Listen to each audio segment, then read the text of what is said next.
is Lola Albright. I will be playing the part of Constance Mackenzie until the return of Dorothy Malone. Tonight starring Lola Albright as Constance Mackenzie, Ed Nelson as Michael Rossi, Mia Farrow as Allison Mackenzie, Ryan O'Neill as Rodney Harrington, Barbara Parkins as Betty Anderson, Tim O'Connor as Elliot Carson, Christopher Connolly as Norman Harrington.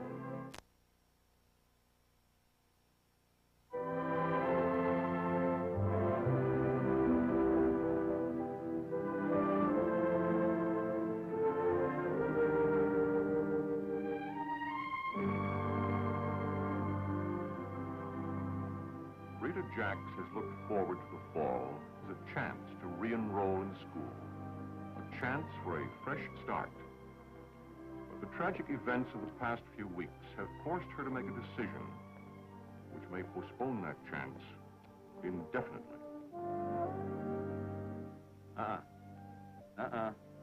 No more hints. You'll find out when you get there. Just be ready. Right. I will. Bye.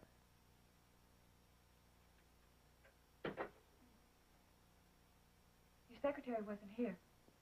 Come in, Rita. I guess I should have made an appointment. It's all right. I tried to call you last night, but you'd already gone home. Something wrong? No? Yes, there is. All right, sit down. Thank you.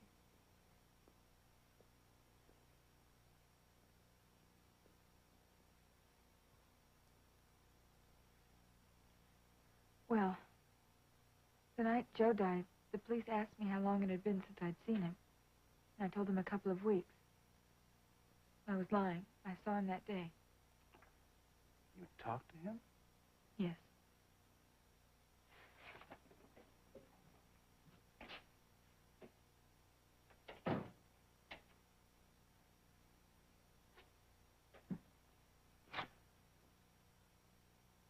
Where did you see him? He came over to my house, to the back door.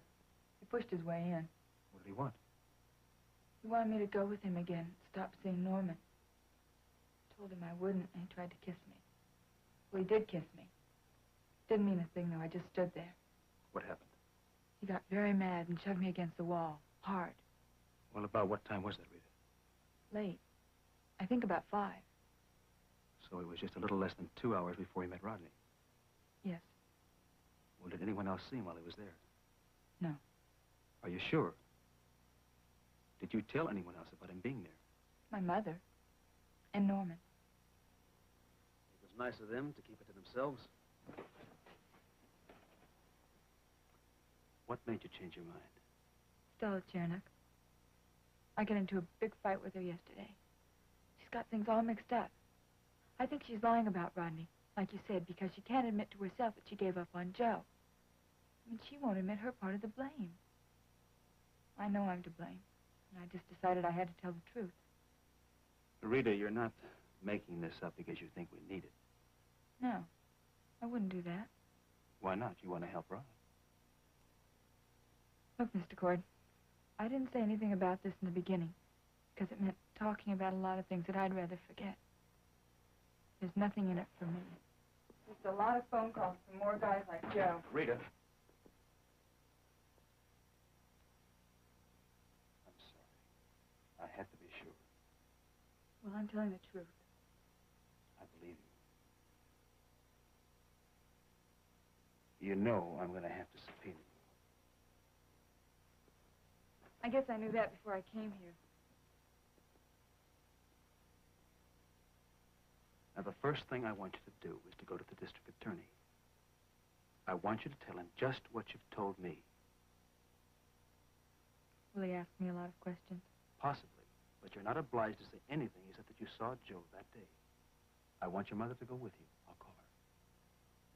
Now, this is, well, it's going to be pretty rough on you, Rita. I know that.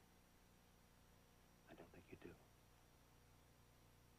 When I get you on that stand, I'm going to have to explore your life.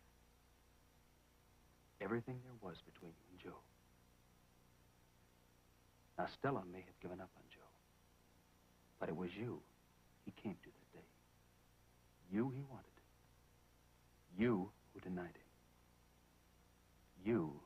sent him to Rodney in a rage of rejection. Now, that's how it's going to sound.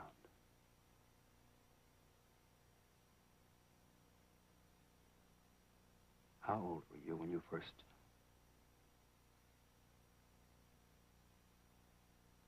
met Joe? 16. It was...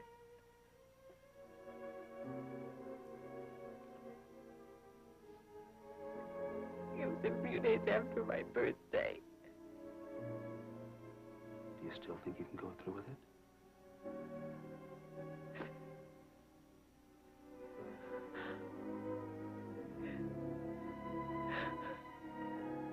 I have to.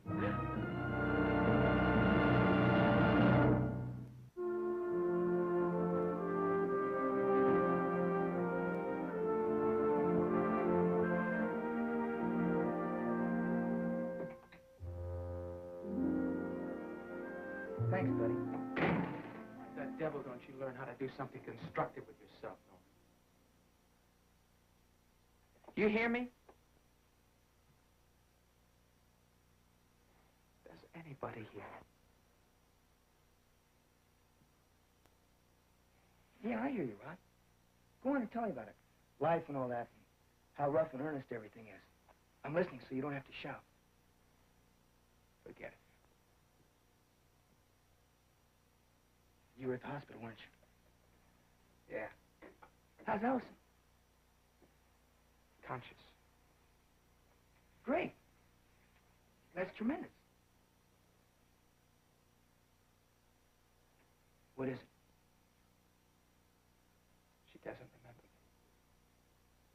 What do you mean? She doesn't remember me. She doesn't remember a lot of things. Elliot Carson being her father. But we're still not living in the big house. For openers. Wow. Well, who does she think you are? Your older brother. A polite but distant acquaintance. It's like it was a year ago. You're her school friend. Her pet delinquent. She wants to see you. Me? Specifically. Oh, you're jealous.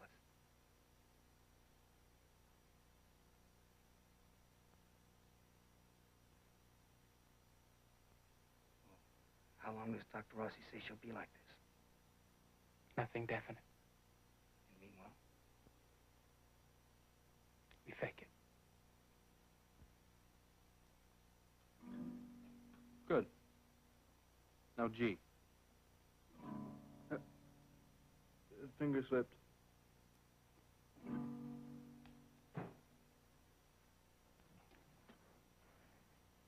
They're here. Hello.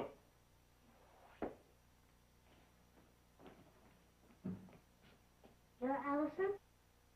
Who are you? Mark? Hello, Mark. I thought you were going to be a boy. I was going to call you Al. No, I'm sorry to disappoint you. Well, Mark's been looking forward to your arrival. It never occurred to me to tell him that you're a girl. Shall we go to the playground, Mark? This isn't the right day. I'm going to explain what we do around here to Allison. You'll have more fun at the playground. I'll tell her. You see those bars over there? You know what Mr. Gehring makes us do with those? He makes us pick them up. And it's really hard. Those bars are solid iron. They weigh 1,000 tons each. Can you pick them up? Sure. Out. Your hands need the exercise, not your imagination.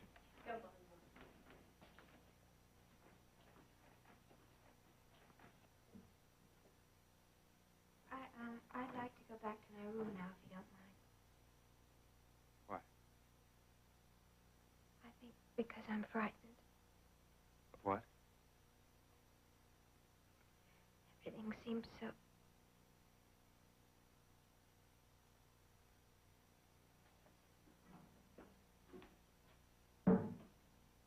Let's take another look.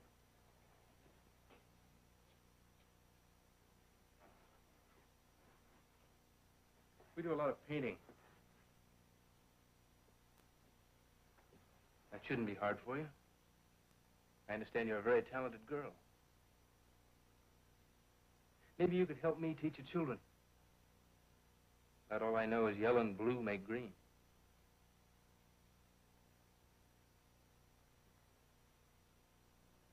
There's nothing to be frightened of.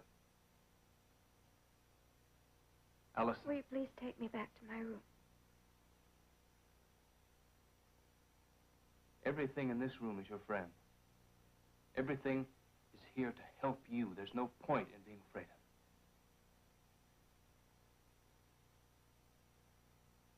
I wonder how long it will be before I'm well again.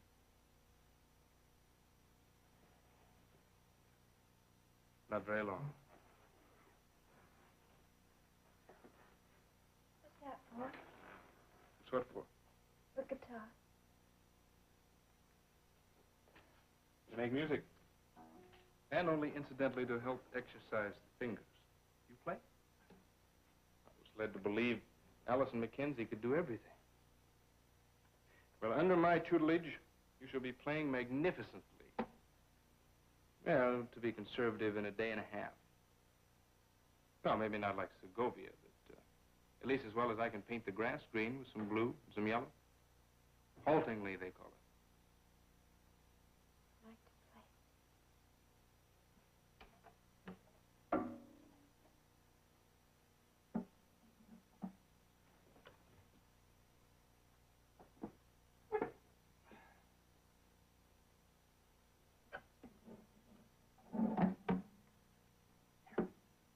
Wrist muscles relax. Put that finger there. And that one there. Now press.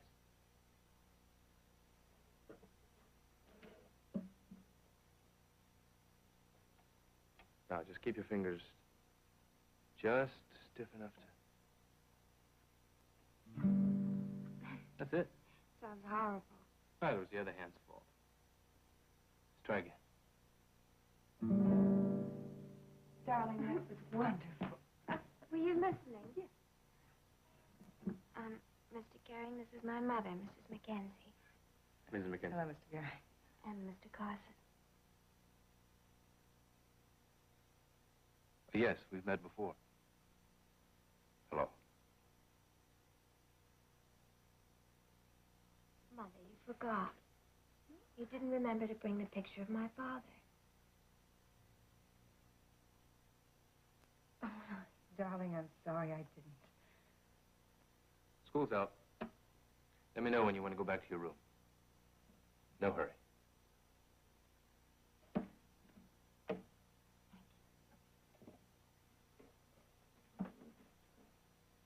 Mr. Gehring,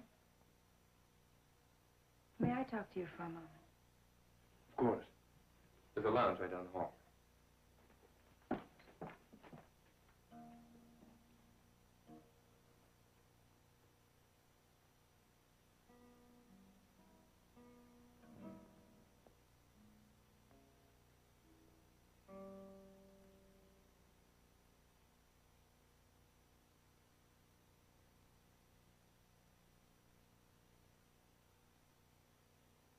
I feel as if I've been away on a long journey. And when I came home, I didn't know anybody. Well, what about your mother, Dr. Rossi? Even people I've known all my life. Rodney Harrington. I know I've known him ever since I was little, but... We're all strangers to you? I'm a stranger. I don't belong. Well, Allison, Peyton Place isn't a foreign land. It's your home. Your roots go deep here. I know the stores, I know the streets, the faces and the names. I know things that have happened, but I don't feel as if they're a part of me. I don't feel as if I'm a part of anything. I, a stranger and afraid. In a world I never made. Yes.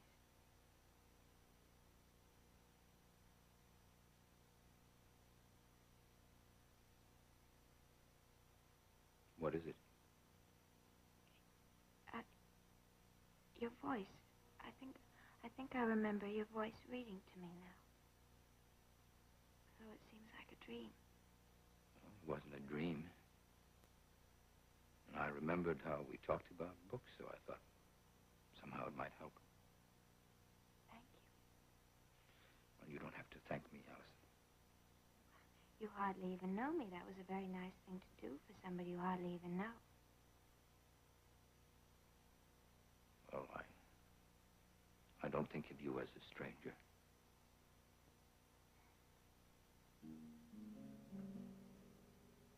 I think of it, I think it's like a musical talent.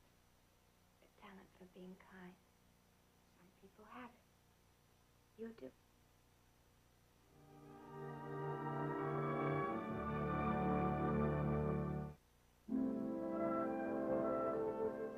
Zero minus 6, 5, 4, 3, 2, 1. Your time's up, young lady.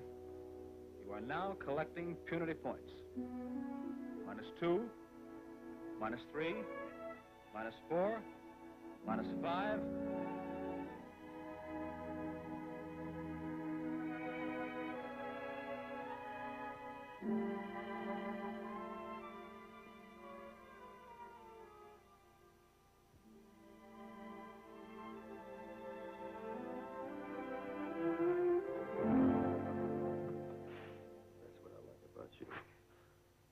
Dignified, poised, aloof, at ease. If this dress is torn, I'm going to hold you personally responsible. Is that all you had to wear?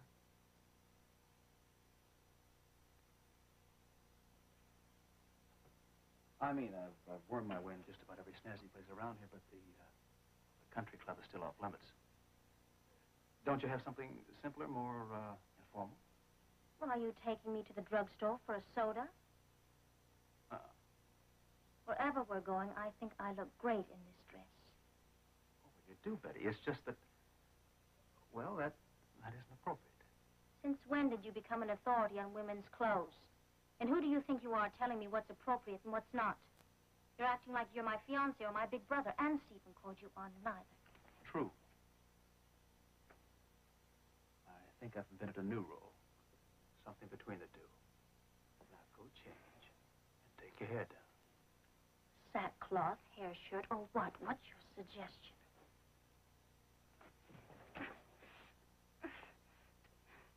You get spanked for that.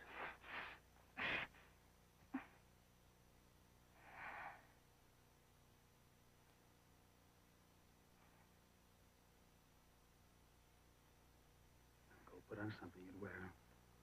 No, I don't know. In the morning. Where are we going? Do as you're told and stop giving me a lot of lip. Stephen. I'm taking you to meet my mother. I don't believe you. It's your choice. Didn't that go out with the 19th century? You have 5 minutes to change, Stephen. starting now.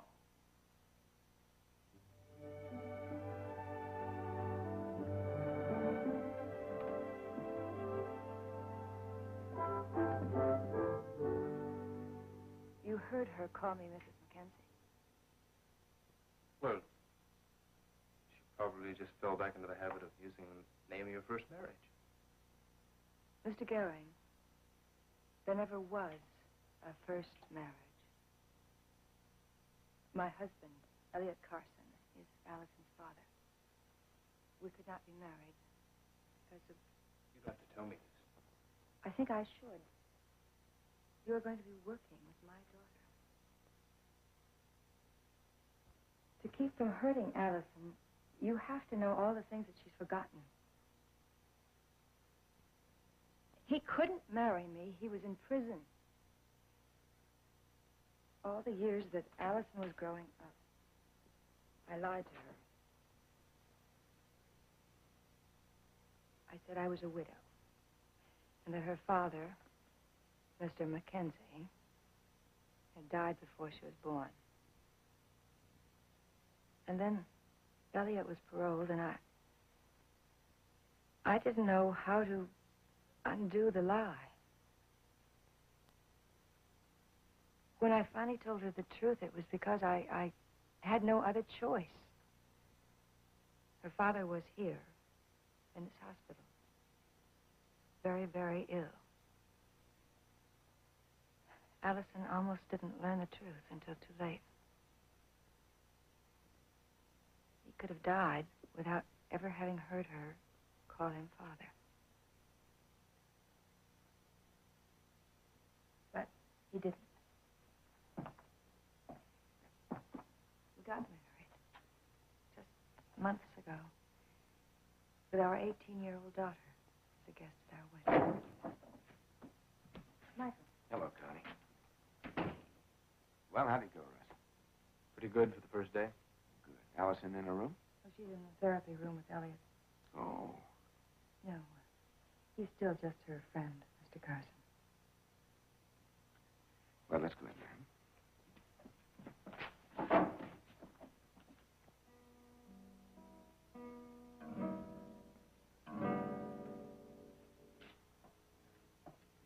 Well, how you feeling? Fine, thank you. You want to go back? Yes, please. May I?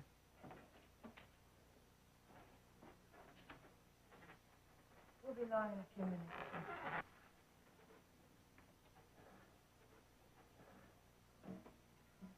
Well, I suppose it'll be a while before she's playing Segovia, huh?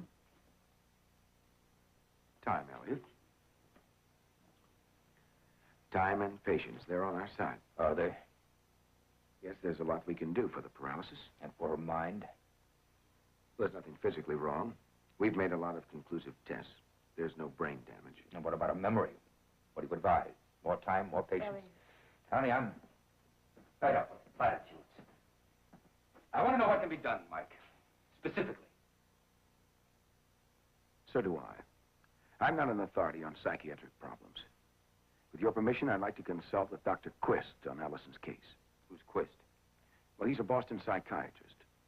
He's made something of a specialty in this area. Get a hold of him today.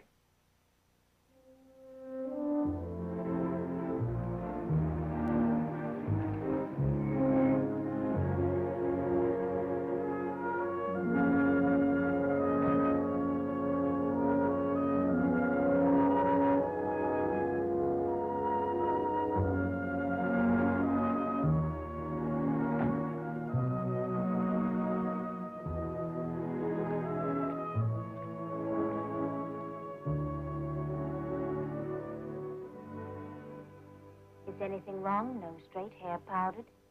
You look just right. That sounds ominous. Relax. Maybe the oil isn't boiling yet. Oh, now, stop that.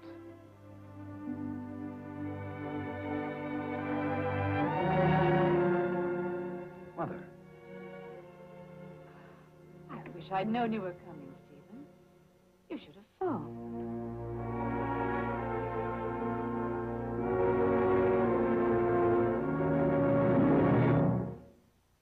Preview from the continuing story of Peyton Place.